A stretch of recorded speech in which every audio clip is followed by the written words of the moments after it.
Hi friends, மல்லி சீரியலில் இதுக்கப்புறம் என்ன நடக்க போகுது அப்படின்றத இந்த வீடியோவில் பார்க்கலாம். கொஞ்ச நாளாகவே இந்த சுடர் மல்லிக்கிட்ட வாயை கொடுத்து வசமாக வாங்கி கட்டிக்கிட்டு அசிங்கப்பட்டு அவமானப்பட்டு போகிறதே பொழப்பாக போச்சுங்க. அதுலேயும் இந்த சாரீ விஷயத்தில் செம்ம பல்ப் வாங்கிட்டாங்க இந்த சுடர்.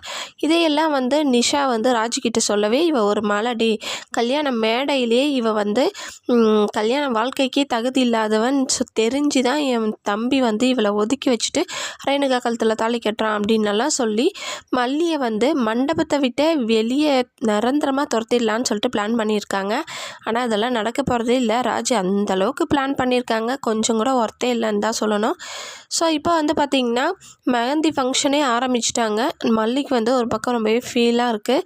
அந்த டிஎன்ஏ டெஸ்ட் என்ன ஆகுமோ ஏதாகுமோன்னு சொல்லிட்டு அவங்க அந்த மூடில் இருந்தால் அடிக்கடி இங்கே பார்த்தியா சாக்லேட்டு உனக்கு தருவேனா அப்படின்னு சொல்லிட்டு குழந்தைங்க அடம் பிடிக்கிற இன்னொரு குழந்தைய பார்த்து வெறியேற்றுற மாதிரி இந்த சுடர் பார்த்திங்கன்னா இங்கே பார்த்தியா விஜய் எனக்கு மெஹந்தி வச்சு விட்டார், உன் கல்யாணத்தில் இந்த மாதிரி எல்லாம் மெஹந்தி வச்சாங்களா அப்படின்னு கேட்கவே, இல்லை எங்கள் கல்யாணத்தில் இந்த மெஹந்தி டான்ஸ் இதெல்லாம் எதுவுமே இல்லை அப்படின்னு சொல்லிட்டு மல்லி சொல்ல, உடனே இந்த சுடர் ஓ அதுக்கு பேர் அப்படின்னா திருட்டு கல்யாணம் தான் சொல்லணும் அப்படின்னு சொல்லி வெறியேற்றுறாங்க. இன்னொரு பக்கம் நம்ம மல்லி இந்த அளவுக்கு பேசுகிறியாடி, கொழுப்பு எடுத்து போய் நீ இருடின்னு சொல்லிட்டு முதுகில் ஏதோ சூடாக தண்ணி ஏதோ ஊற்றிடுறாங்க. உடனே இந்த சுடர் வேறு வழி இல்லாமல் கையை அலசிட்டு அப்புறம் பார்க்கவே அச்சோ மருதாணி எல்லாம் போயிடுச்சு அப்படின்னு சொல்லிட்டு சொல்கிறாங்க. உடனே மல்லி பார்த்திங்கன்னா ஆணாக இருக்கட்டும் பெண்ணாக இருக்கட்டும் அடக்கம் வேணும் அப்படின்னு சொல்லிட்டு பயங்கரமான மாஸ் டைலாக் கொடுக்குறாங்க. ஸோ இப்போ பார்த்திங்கன்னா மெஹந்தி ஃபங்க்ஷன் ஸ்டார்ட் பண்ணிட்டாங்க. அடுத்தது டான்ஸ் அது இதுன்னு வச்சு கல்யாணம் ஸ்டார்ட் ஆகிடும். அதுக்குள்ளே எப்படியாவது டிஎன்ஏ ரிசல்ட் மல்லிக்கு சாதகமாக அமையணும் அப்படின்னு சொல்லிட்டு தான் நம்ம எதிர்பார்த்துட்ருக்கோம். ஸோ நீங்களும் அப்படி தான் நினைக்கிறீங்க அப்படின்னா மறக்காமல் ஒரு லைக் போட்டுக்கோங்க. ஆனால் எதையுமே கன்ஃபார்மாக சொல்ல முடியாதுங்க.